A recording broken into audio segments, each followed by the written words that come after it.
Greetings, welcome back to HM Live. I trust you're having a blessed day.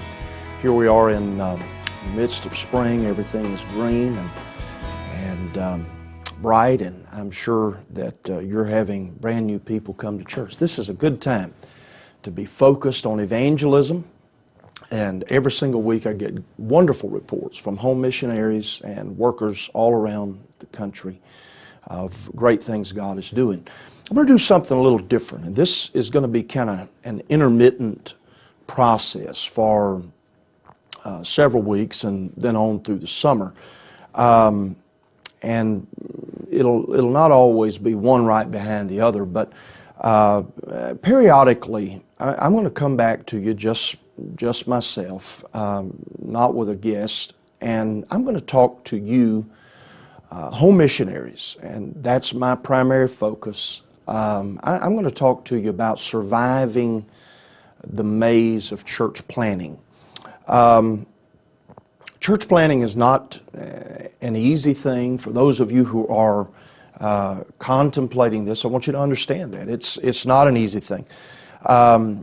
When Brother Cunningham was director of the General Home Missions Division, they did some research, and they discovered to collective dismay that of 10 churches that start as an autonomous work, 7 of those eventually close. And this research was specific to United Pentecostal churches.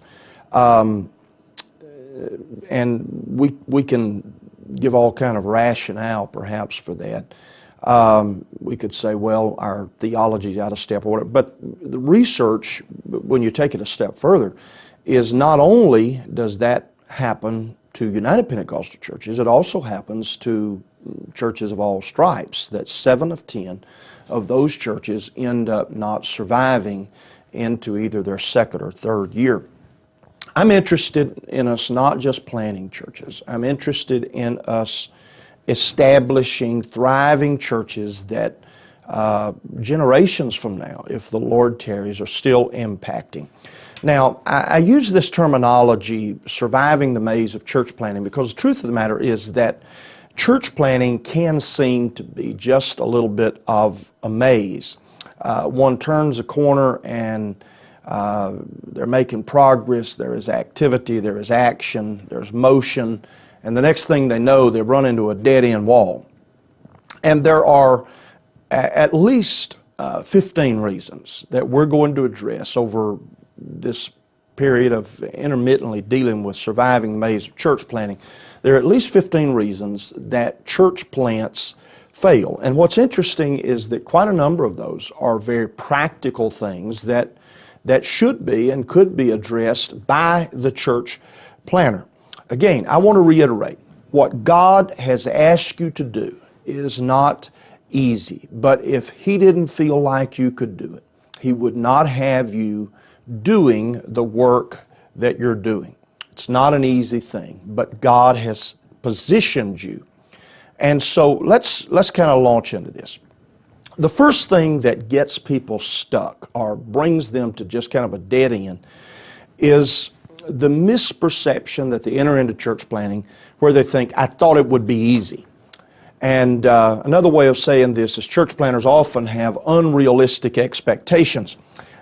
Pretty often I run into some fella who's about to start a church and he's pretty cocky and he thinks everybody's been doing it wrong, and just wait till I get to such and such a town and I'll take that community by storm. I've had fellas say, well, within 18 months we'll be running well over 100. And I've watched some of those who made such statements 10 and 12 and 15 years after the fact, still struggling to break the 50 mark on a consistent basis. How often that fella in their arrogant presumption just finds themselves later hanging on, because this is not as easy. And there are several reasons. I think, again, number one, there's the unrealistic expectation that I'm going to come to town, I'm going to put up a sign. I call that sign evangelism. And by the way, sign evangelism stinks. It just does not work effectively at all. I'm going to put up a sign, people are going to come to church. I'm going to be the new clergyman. People are going to be attracted to what we're doing. Truth of the matter is that there is no truth in that. When you're starting, whether it's in your home, whether it's in a storefront somewhere or down in a community center, you have very little to attract people to that. You can put the best of signs out front, but there's very little to attract people to that other than if you enter into a relationship with them and you begin to connect with them on a one-on-one basis. That's the reason they'll come back. Many people start churches with no forethought regarding the strategy that they're going to follow to make an impact in that community. Again, not as easy as some go into it thinking, and I could have a rousing amen from all corners of North America from previous church planners. Well, why is it harder? Why is it harder than it looks? Why is it harder than one might think? And let me just start out by saying this. I think often men go into this without having any practical training.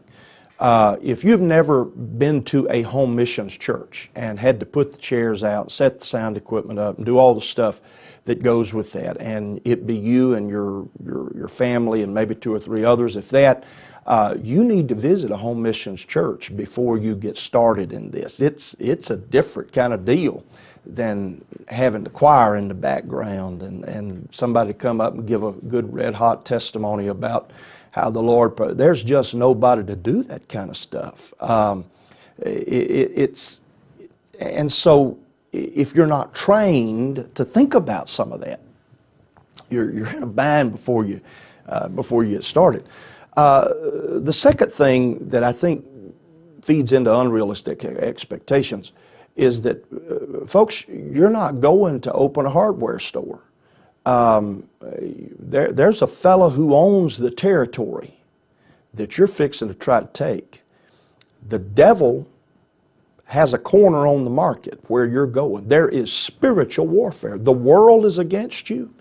The values you're about to espouse when you preach against homosexuality, whenever you call some things sin, the very values you convey and communicate are so out of step with the world that surrounds you. And then everything about the flesh in you and in those you're trying to reach is against it. Home missionaries are working to establish beachheads in enemy territory. You have to see yourself storming the gates of hell. You are a spiritual Marine. But it's just like the beaches of Normandy. There's a lot of grief, there's a lot of pain, there's a lot of struggle that goes into overcoming that conflict. You have to recognize that Satan is against you, that there is spiritual warfare involved, that fasting and prayer is a non-negotiable. You can go in with all the modern whiz-bang stuff you want, and the devil is not impressed, not one iota. There's some things that only come by fasting and prayer. Now, I don't want to just identify problems. We're not interested in that. How does an overcoming home missionary survive this particular part of the maze of home missions? The first is have a sense of calling.